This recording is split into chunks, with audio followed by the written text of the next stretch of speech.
तामीर की एक तस्वीर बना के दिखा सकते हैं। हाँ, इससे कोई इनकार नहीं कर सकता कि आज के माहौल में हम कहां हैं। जिनके बाप दादा ने शहादत में सबसे ज्यादा आगे बढ़कर हिस्सा लिया, आज उसके बेटे को आतंकवादी कहा जाता है।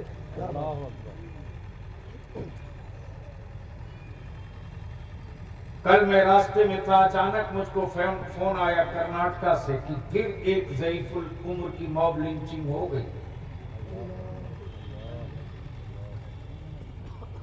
जबरदस्ती थप्पड़ और जूते मारकर कहा जाता ये नारा लगाओ।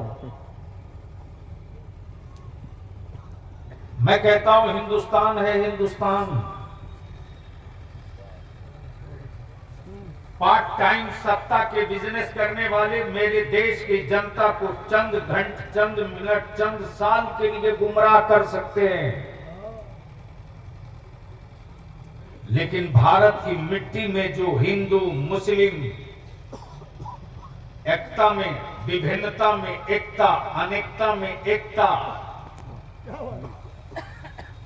की जो खुशबू है, उसको किसी विदेशी मुल्क का केमिकल नहीं जला सकता। क्या बात है।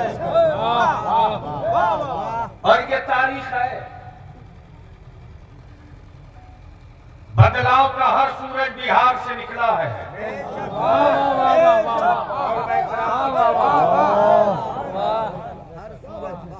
मौलाना इकराम की तवज्जो चाहूंगा। हर सूरज बिहार से निकला।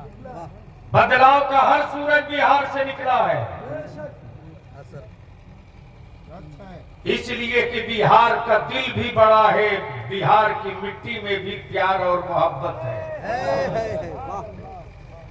जब भारत की आजादी की जंग लड़ने वाले कमजोर पड़ रहे थे, तो इसी बिहार के मौलाना मजहरुल हक ने राष्ट्रपिता बापू से कहा था, मैं अपनी जमीन और जायदाद मुल्क की आजादी के लिए नजर कर रहा हूं, ले लो।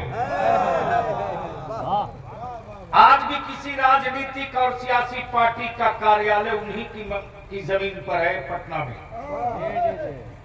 जिसका नाम सदाकत आश्रम है। लेकिन किसी एक के जबान से नहीं निकलता कि मौलाना मजहरुल हक ने क्या कुर्बानी दी। अल्लामा फजल हक खैराबादी के साथ काला पानी की सजा जिनको दी गई थी,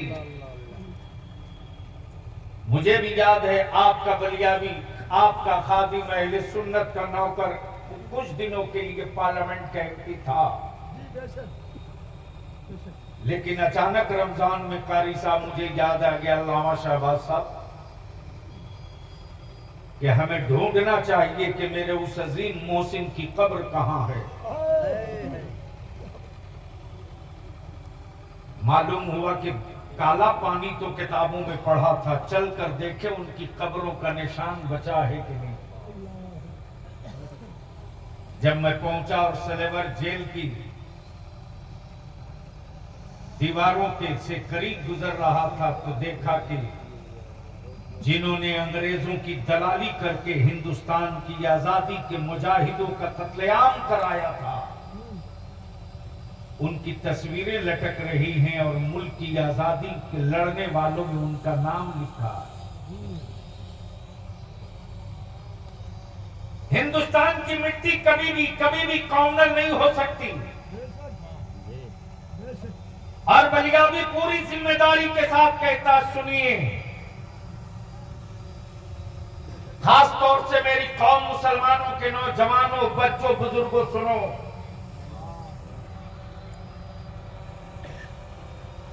तुम अपने हाथ को अगर गंदा करोगे तो तुम्हारे खानदान का हाथ दागदार नहीं, इस्लाम का हाथ दागदार होगा। ईमान वालों, तुम्हारी पहचान जिससे है वो हम नहीं है। ईमान वालों, तुम्हारी जिससे पहचान है वो तुम्हारा खानदान नहीं है। ईमान वालों की पहचान तो गुंबदे खजरा से है। ईमान वालों की पहचान तो नबी के रहमत से है। इसलिए मेरे अजीज, तहरीके बेदारी में ना जाने हमारे बच्चे रात दिन, सर्दी गर्मी जाड़ा, मेरे उलमा जलसे तकरीर निकाह सब छोड़ दिए कि हमें अपनी नस्लों के मुस्तकबिल का कोई फैसला लेना है। मेरे अजीज, इस वक्त पूरे मुल्क में